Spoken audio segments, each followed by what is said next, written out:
자, 우리 친구들 안녕하세요. 자, 우리 지구과학 시간이고요.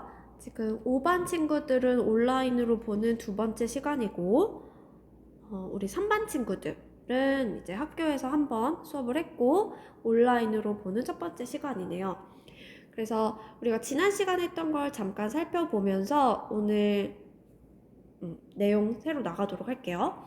자, 우리 지난 시간에 뭘 공부했냐면 지구 내부, 즉 판 내부에서 일어나는 대규모의 화산 활동, 이 지각 변동을 어떻게 설명할 것이냐. 연약권의 대류로 만들어지는 판의 경계가 아니기 때문에 이 내부에서는 플룸 구조론으로 설명해야 된다라고 했어요. 그쵸? 그래서 다시 한번 정리를 해보면 판이랑 위에 껍질과 상부 멘틀, 껍질과 상부 멘틀은 우리가 경계가 생기기 때문에 판 구조론으로 설명할 수 있어요. 그쵸? 그렇지만 판과 이번에는 전체 멘틀, 상하부를 다 합친 거. 전체 멘틀은 경계가 생기지 않기 때문에 판의 내부를 설명할 수 있는 거죠. 그래서 얘는 플룸 구조론으로 설명할 수 있다라고 했어요. 그쵸? 그래서 다시 요거 프린트 내용을 다시 볼게요. 자, 멘틀 내부에서의 온도 차이로 인해 지구 내부에서 온도 차이 나타나면 밀도 차이 불러일으키죠. 그래서 밀도 때문에 플룸의 상승 또는 하강이 일어나면서 전체적으로 이어져 있는 원통형의 운동을 만든다라고 했죠. 그래서 자, 플룸이 뭐냐라고 하면 당연히 멘틀 덩어리다. 그래서 이 플룸 구조론의 시작은 판의 섭입이죠. 섭입으로부터 시작이 되고 이 판이 어디까지 쌓이냐면 처음에 연약권과 하부 멘틀의 이 경계에서 쌓이는 거죠. 그러면서 멘틀과 섞이면서 덩어리를 만들고 무거워지면 얘네들이 뚝 떨어져요. 어디까지? 핵 위까지. 그러다가 가열이 되면은 판 내부에서 뽕 하고 튀어 올라오는 거죠. 그쵸?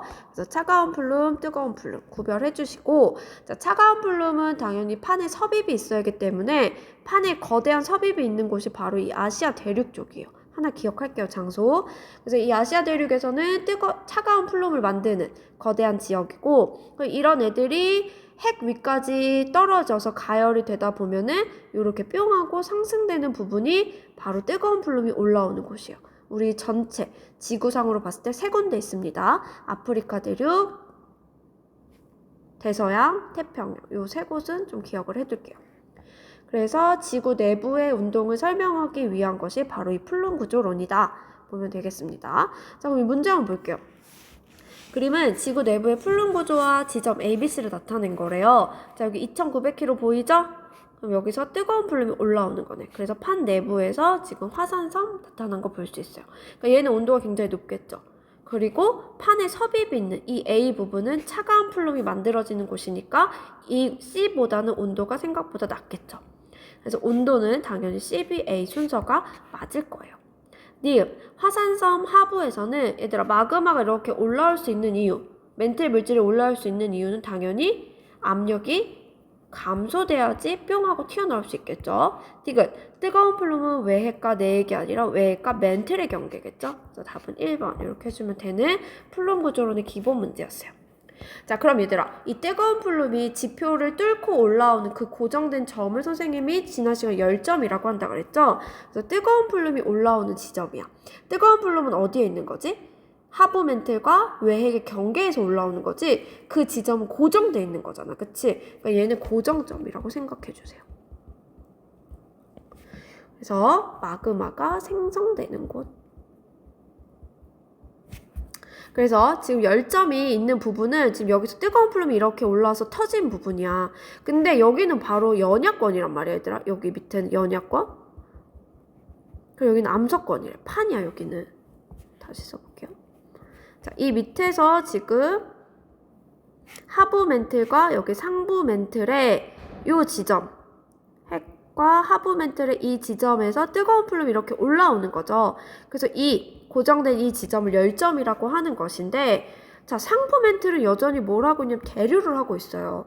그러니까 지표에서 만들어진 이 화산섬 자체는 판 위에서 어떻게 할 수 있을까? 연약권의 대류로 인해서 이렇게 움직인다라는 거죠. 그래서 열점에서부터 가장 멀리 있는 이 지점이 가장 먼저 만들어진 화산섬, 두 번째 만들어진 거, 세 번째 만들어진 거, 지금 만들어지고 있는 4번인 거죠. 그래서 만들어지고 이동하고 만들어지고 이동하고 라는 것을 우리가 볼 수 있다라는 거. 열점은 절대 위치가 변하지 않고 그 위에 있는 화산섬만 연약권의 대류로 인해 이동된다라는 거. 기억해주면 되겠어요. 자, 그래서 이거 탐구자료 굉장히 중요한 건데 이거 한번 볼게요.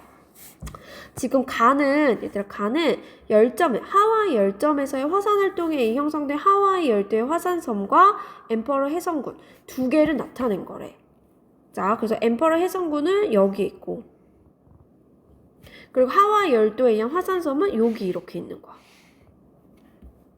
됐죠? 그리고 연령을 나타낸 거래. 숫자는 당연히 연령이겠죠.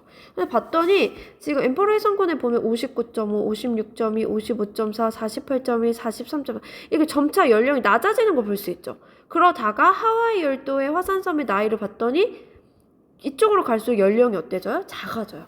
연령이 작아진다라는 거는 지금 만들어졌다라는 거겠죠. 그래서 하와이의 이 부분에 뭐가 있다라는 사실을 알 수 있을까? 열점이 있다라는 사실을 알 수 있다라는 거죠. 그러면 열점에서 계속 터져가지고 지금 여기서 뜨거운 플룸이 올라와서 만들어지는 거야. 그러다가 이 판 자체가 움직이는 거겠죠. 그래서 엠퍼러 해상군이 만들어졌을 당시의 판은 어떻게 움직였다라는 거냐면 이렇게 움직였다라는 것이고, 그죠? 이후에 하와이 열도 화산섬 만들어졌을 때는 판이 이렇게 움직였다라는 거죠. 자, 둘 다 얘들아 동서남북으로 표현을 해보면 당연히 북서 방향이지, 여기가 북쪽, 여기가 서쪽이야. 그런데 엠퍼러 해상군은 북쪽으로 조금 더 치우쳐 있고 하와이 열도는 서쪽으로 조금 더 치우쳐져 있어요.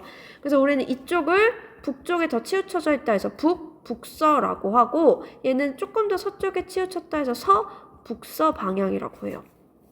됐죠? 자, 그럼 엠퍼러 해상군은 어떻게? 북서 방향으로 판이 움직인 거고, 이후에 하와이 열도 여기 열점에서 새로운 애들이 계속 만들어졌을 당시에 판은 이 방향, 바로 서북서 방향으로 움직였다라는 사실을 알 수 있는 거죠. 됐어요? 하지만 이 열점의 위치는 변하지 않는다라는 게 포인트야. 됐어요? 자, 그럼 하와이 열점은 하와이 섬이 어디에 있는 거야, 얘들아? 하와이 섬의 이 부분, 동쪽에 위치하는 거죠. 그쵸? 자, 열점은 멘틀에 고정된 마그마 생성 장소이고, 하와이 열점에서의 화산활동으로 형성된 화산섬은 태평양판에 실려서 서북서 방향으로 이동하므로 화산섬의 연령은 서북서 방향으로 해서 나이가 당연히 많아진다라고 표현을 해야겠죠. 나이가 많아진다. 그리고 엠퍼러 해상군, 자, 얘가 만들어졌을 당시에 태평양판은 어떻게 움직였다? 북서 방향으로 움직였다가 하와이 열도가 만들어졌을 당시에는 서북서 방향으로 이동한 것이다. 현재도 지금 태평양판 이 전체 판은 이 방향으로 움직이고 있는 거야. 그쵸? 그래서 마지막 분석 포인트 볼게요.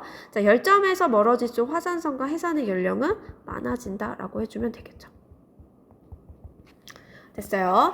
그래서 플룸 구조론과 열점은 같이 연결된 부분이니까 같이 연결시켜서 생각해 보세요. 자, 그럼 이제 정리를 해보자, 얘들아. 계속 강조하는 거. 판 구조로가 플룸 구조론으로 우리는 뭘 설명할 수 있어요? 지각 변동 설명할 수 있는 거야. 그래서 해령에서 판 생성되고 해고에서 판이 소멸돼. 만들어지고 죽어. 누구 때문에? 연약권의 대류 때문에. 그치? 그리고 그 경계 나타나니까 그 경계에서 지각 변동 나타나. 바로 이 부분은 판 구조론으로 우리가 설명을 하는 거죠. 하지만 이제 판이 섭입된 이후서부터 판 내부로 들어가. 핵 전까지. 그치? 그래서 판 내부에서 일어나는 화산 활동은 누구로 설명하는 거야? 플룸 구조론으로 설명하는 거죠. 그래서 이렇게 상부 멘틀의 대류론은 우리가 누굴 설명하냐면 바로 판 구조론을 설명할 수 있는 거고, 상부와 하부 전체가 연결되어 있는 건 우리가 플룸 구조론으로 설명할 수 있는 거죠. 됐어요? 자, 그럼 문제 볼게요. 그림은 플룸과 판의 운동을 나타낸 모식도래요. 지금 여기 보면은 해양판이 섭입되면서 누굴 만들까? 플룸 만드는 거 볼 수 있고, 차가운 플룸. 자, 핵에서 이동해서 핵에서 가열되면은 올라오겠죠. 가벼워져서 뜨거운 플룸 만들어지네요. 자, A는 발산형 경계 아니고 수렴형 경계라고 해야겠죠. 니은, B는 얘들아 플룸은 판과 함께 이동하는 거 아니죠. 고정됐다라고 했어요. 디귿, 같은 깊이에서 온도는 당연히 뜨거운 플룸, B가 훨씬 온도가 높겠죠. 그러니까 A가 더 낮다. 맞죠? 2번. 자, 6번 볼게요. 태평양에서 열점의 활동에 의해 형성된 화산섬과 해산의 위치 및 각 지역을 구성하고 있는 화산섬의 절대 연령을 나타낸 것이래요. 자, 봤더니 연령이 여기가 가장 낮죠? 그러니까 이 부분에 뭐가 있는 거야? 열점, 고정된 점이 있는 거죠. 그래서 처음에 이렇게 판이 움직이다가 첫 번째로, 두 번째 판은 이렇게 이동한 걸 볼 수 있죠. 기억, 현재 A는, A 여기 있죠, 얘들아. 현재니까 얘들아 A가 있는 판은 예전에는 북북서 방향으로 이동을 했을 거야. 하지만 현재는 지금 여기지. 어떻게 움직이는 거야? 이 판 전체는 서북서 방향으로 움직이는 거죠. 그쵸? 맞는 복이에요. 자, 니은, B를 형성한 마그마. 얘들아 이거 열점에서의 마그마 형성은 어떻게 된다? 압력 감소에 의해 만들어진다라고 했어요. 그다음 디귿, ABC 중에서 화산섬을 형성한 열점에 가장 가까운 지역은 당연히 C겠죠? 그래서 답은 5번 이렇게 해주면 돼요. 그래서 여기까지가 플룸 구조론에서 지각 변동 설명을 다 했고, 이제 네 번째 단원은 바로 직권의 변동 마지막 단원이에요. 이렇게 변동대에서, 변동대라고 하는 거는 엄청 변화가 심한 곳이야. 계속 뭔가 충돌이 일어나고 계속 섭입이 일어나고 판의 경계 이런 부분에서 우리는 당연히 마그마의 활동을 볼 수가 있는데, 이 지점에서는 어떤 마그마의 종류를 구분하고, 그리고 그 마그마가 굳어질 화성암의 종류까지 구분할 수 있어요. 그리고 마그마 형성 과정, 요 세 가지만 알면 되겠어요. 자, 그래서 오늘은 일단 마그마를 한번 분류를 해볼게요, 선생님이. 그래서 필기 노트를 다시 꺼내서 필기 노트를 꺼내봅시다. 꺼내서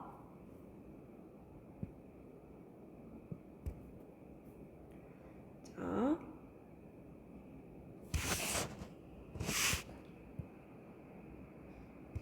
필기 노트로 와서 지금 이제 새로운 단원이 마지막 단원이야, 얘들아. 이제 변동대의 마그마. 그래서 첫 번째는 우리가 마그마가 뭔지 마그마 생성부터 한번 보도록 할게요. 자, 마그마라는 거는 암석, 고체 덩어리가 녹아서 액체가 된 상태를 우리가 마그마라고 하는 거지, 얘들아. 그치? 근데 그 어디가 녹냐면, 어디가 녹을까, 얘들아? 핵이 녹아서 마그마가 될까? 아니죠. 우리는 지각의 하부나 멘틀의 상부. 자, 이 부분이 고체죠. 그치? 자, 이것이 녹으면 우리가 마그마라고 하는 거야. 그런데 잘 보세요. 자, 우리 처음에 보통 이제 멘틀 상부가 잘 녹아서 이제 마그마가 된다라고 하는데, 선생님이 멘틀은 뭐로, 어떤 암석으로 되어 있다라고 했냐면 감람암이라는 암석으로 되어 있다라고 설명을 했을 거야, 첫 번째 시간에.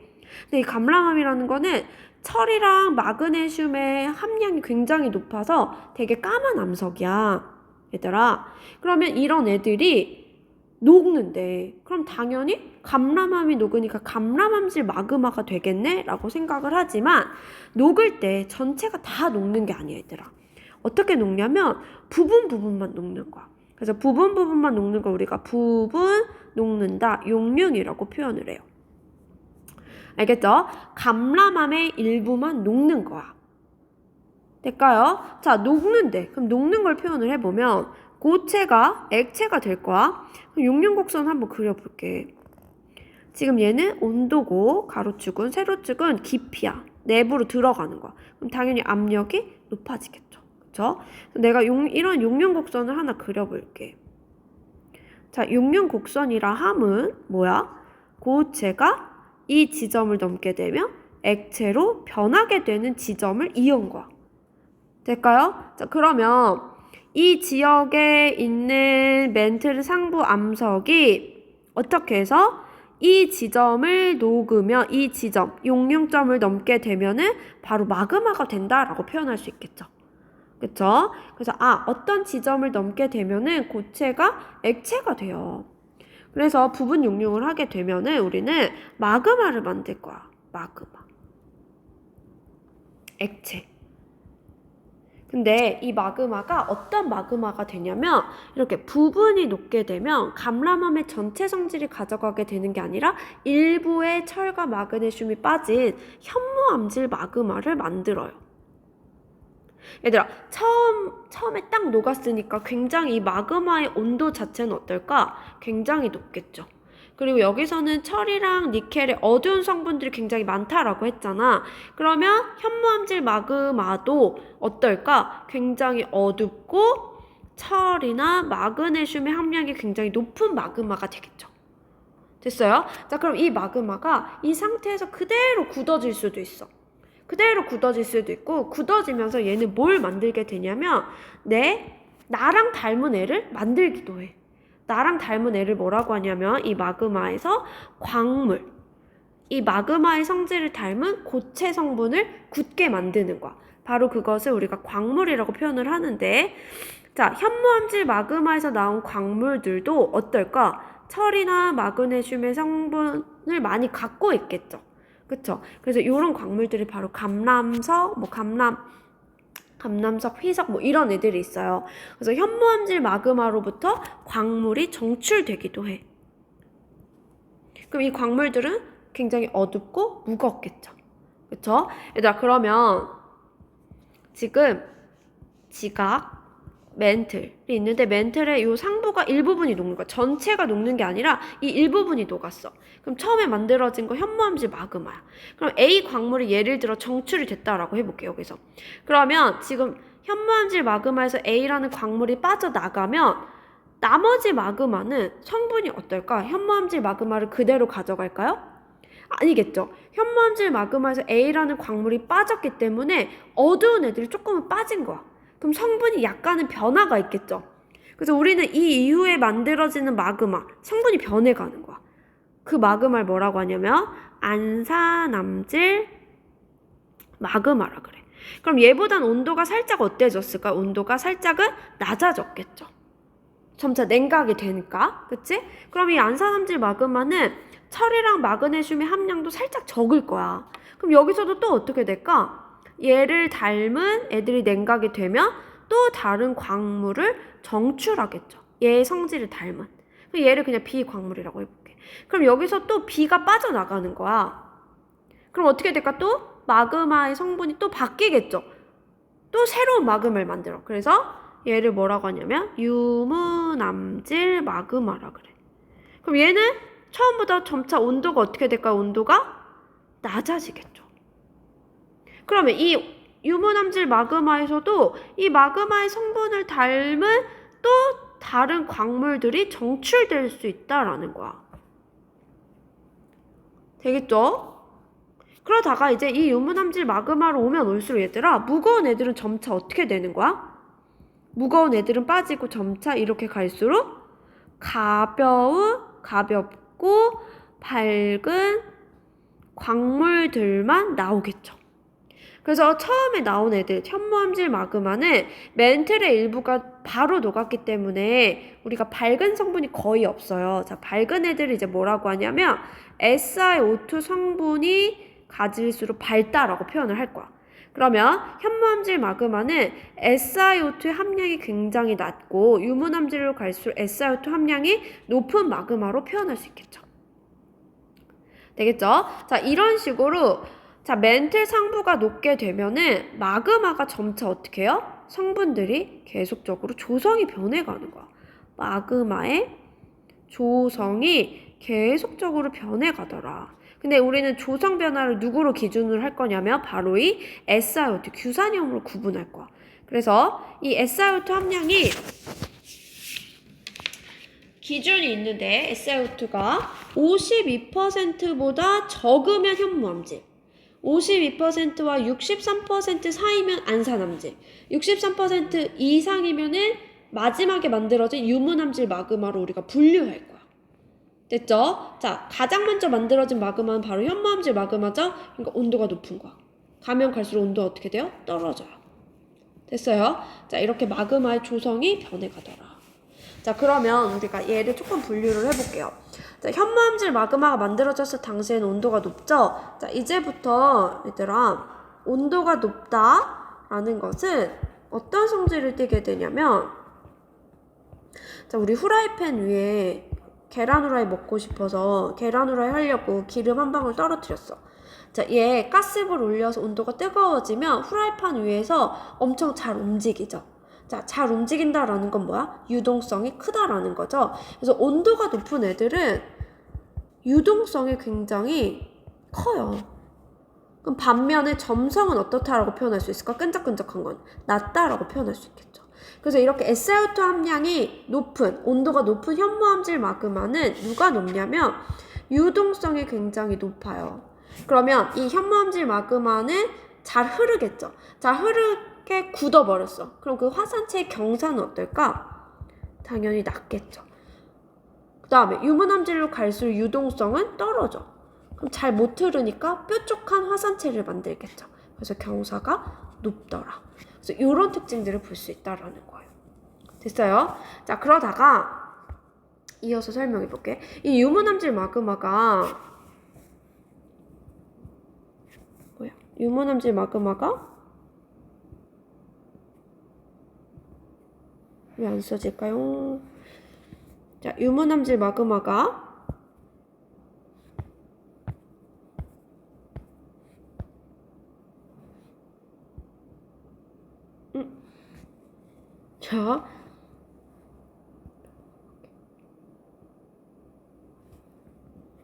자, 이 마그마가 그리고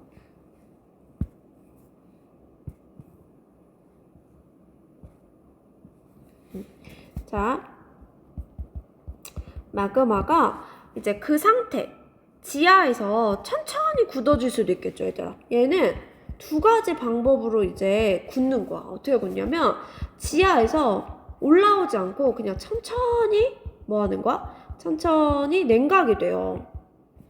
얘들아, 그러면 천천히 냉각이 된다라는 거는 광물들이 모이다가 입자가 굉장히 커질 수 있는 시간적 여유가 있는 거지.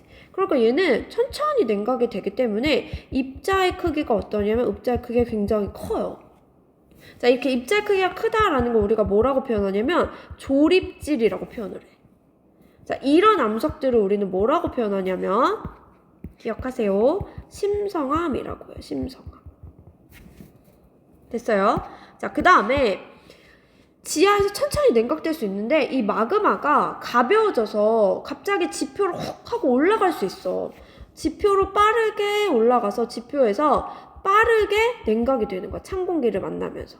자, 빠르게 냉각을 하면은 입자들이 클 수 있는 시간이 없죠. 입자 크기가 당연히 작을 거야. 바로 이 입자 크기가 작다라는 거 우리가 한문으로 세립질이라고 표현을 해. 그럼 얘네들은 작은 애들이 굳으면 우리는 뭐라고 하냐면 화산암이라고 하는 거야. 그래서 화산암에서 볼 수 있는 특징 중에 하나가 빠르게 냉각이 되면서 부피가 굉장히 빠르게 수축을 해요. 그럼 틈이 생기거든. 자, 그 틈들을 이렇게 연결시켜 보면은 우리가 기둥 모양의 전리를 볼 수가 있어. 그래서 화산암 나오면 나온 특징이 하나 바로 뭐냐면 주상 전리를 바로 이 화산암에서 볼 수 있는 특징이고, 심성암 같은 경우는 천천히 냉각이 되죠. 그럼 지하 깊은 곳에서 암석이 되는 거야. 그런데 이 지표에는 나무도 있고 집도 있고 사람도 걸어 다니잖아. 근데 이 시간이 지나면 이런 것들이 다 깎이고 없어져 버려. 풍화침식이 되는 거야. 그러면 지표를 누르고 있던 압력 자체가 낮아지겠죠. 그럼 어떻게 될까? 압력이 낮아지면 밑에 있던 것들이 뿅 하고 올라올 수 있겠죠. 그러면서 밑에 있던 것들이 이렇게 뿅 하고 올라오는 거야. 압력이 낮아지면서. 그럼 올라올 때 지표에서 이런 식으로 깎이게 돼. 그럼 판의 형상의 전리를 보게 되거든. 그래서 심성암에서 우리가 볼 수 있는 특징은 판상전리라고 하는 게 있어요. 이거 어디 가면 이거 주상전리 어디 가면 많이 볼 수 있냐면 얘들아, 제주도 같은 데 가면 많이 볼 수 있어. 제주도. 그리고 판상전리 같은 경우는 어디서 많이 볼 수 있냐면 우리가 산에 가면은 판상전리는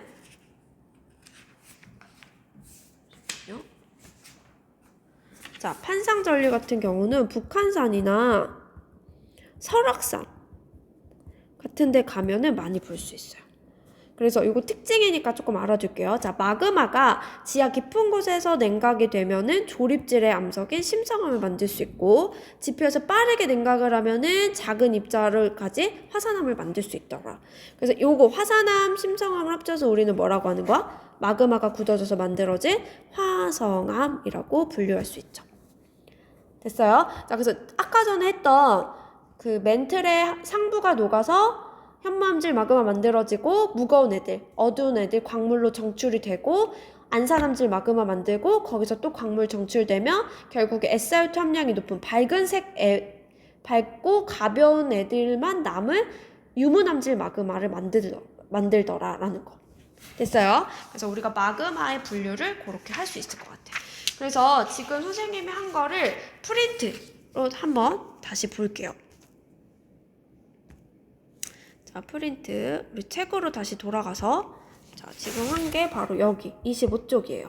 볼게요. 자, 마그마라고 하는 거는 지각이나 멘틀 물질이 부분 용융된 거야.